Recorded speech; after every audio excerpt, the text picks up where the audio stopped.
Les membres du bureau du bus rapide transit ont débuté les essayages depuis ce lundi. Inscrit au rang des projets prioritaires, le réseau BRT est un patrimoine dont la population sénégalaise doit prendre soin. Le directeur s'en réjouit. Il y a un changement de paradigme qui est en train de s'opérer par deux leviers principalement.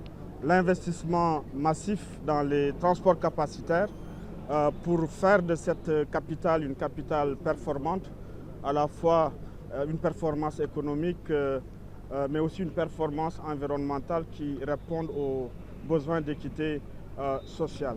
Naturellement, les impacts des manifestations sont très lourds. Ils sont estimés à plus de 5 milliards de francs CFA. C'est l'occasion pour moi de rappeler à toutes les populations que le BRT est un patrimoine sénégalais. Si vous remarquez bien, nous sommes dans les changements de paradigme que j'expliquais tout à l'heure, en train de nous orienter vers des transports capacitaires pour répondre aux besoins de la majorité des Sénégalais et des Dakarois qui souffrent aujourd'hui de l'offre de transport déficitaire. D'après le gouverneur du département de Dakar, les embouteillages vont se diminuer.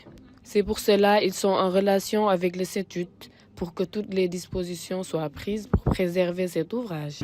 Nous faisons face à des embouteillages monstres à Dakar, surtout aux heures de pointe. Et une réponse pertinente à ces embouteillages est le BRT. Alors la qualité de l'ouvrage me pousse une fois encore à appeler les populations à le préserver, cet ouvrage, à prendre soin de l'infrastructure et à faire en sorte que les tests se déroulent dans les délais afin que l'ouvrage puisse être livré.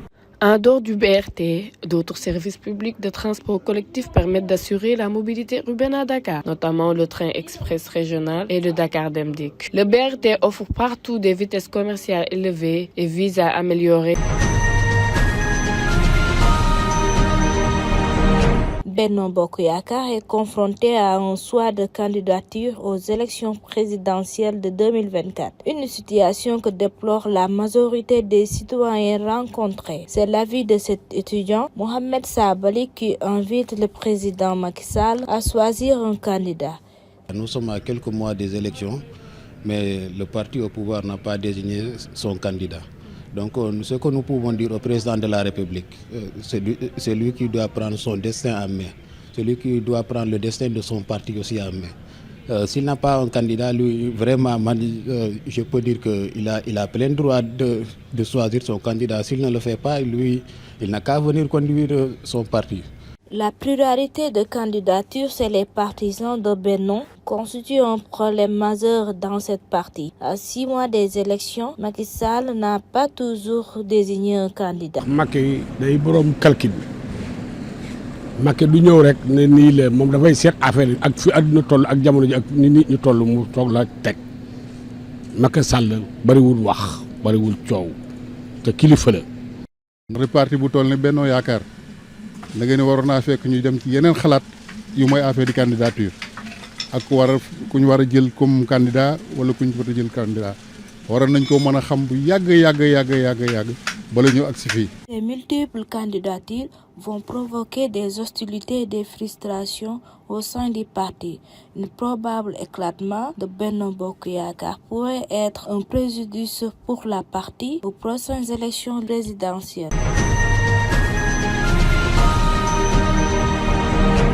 L'immigration clandestine, les jeunes risquent leur vie en mer. Un phénomène aux conséquences dramatiques que touche une bonne partie de la jeunesse. Fadim, jeune entrepreneur, en désole. On peut voyager sans prendre les pirogues. C'est réellement douloureux vu le drame qui s'est passé à Fass Boye. La pratique de l'immigration clandestine n'est pas la bonne solution. J'invite donc tous les jeunes à rester au pays et à travailler ici. Les risques de la mer sont énormes. Le gouvernement doit prévoir des mesures d'accompagnement pour les jeunes. C'est l'avis de Papi Sagna. Le gouvernement du Sénégal doit créer des entreprises pour aider les jeunes à gagner leur vie et par ricochet pouvoir aider leurs parents. Les conditions difficiles de la vie, le taux de chômage élevé sont les causes principales de l'immigration clandestine, nous rapporte Mme Maguette. Moi, j'ai des enfants, c'est des hommes, ils sont allés à l'université, ils sont rentrés de traîner, et je ne suis pas le seul. Les enfants, leur problème est qu'ils sont frustrés. À 25 ans, 30 ans, c'est ton père qui travaille pour t'amener à manger. Est-ce que c'est ça? C'est inadmissible.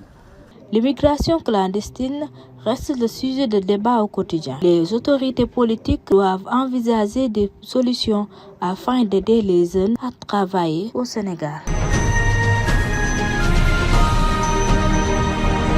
Au Niger, la CEDEAO a rejeté la proposition de la junte prévoyant une transition de 3 ans pour rétablir la démocratie, a déclaré un commissaire du bloc régional. En Afrique du Sud, Johannesburg accueille de mardi à jeudi le 15e sommet des BRICS, dont il est membre aux côtés du Brésil, la Chine, la Russie et l'Inde. Sous le thème « Les BRICS et l'Afrique », pas moins de 30 pays africains ont annoncé leur venue, dont le président Macky Sall. Pour finir, en France, la canicule continue de sévir avec un indicateur thermique qui a atteint les 26 à 63 degrés Celsius. Ce mardi 22 août, 49 départements ont été placés en vigilance par Météo France.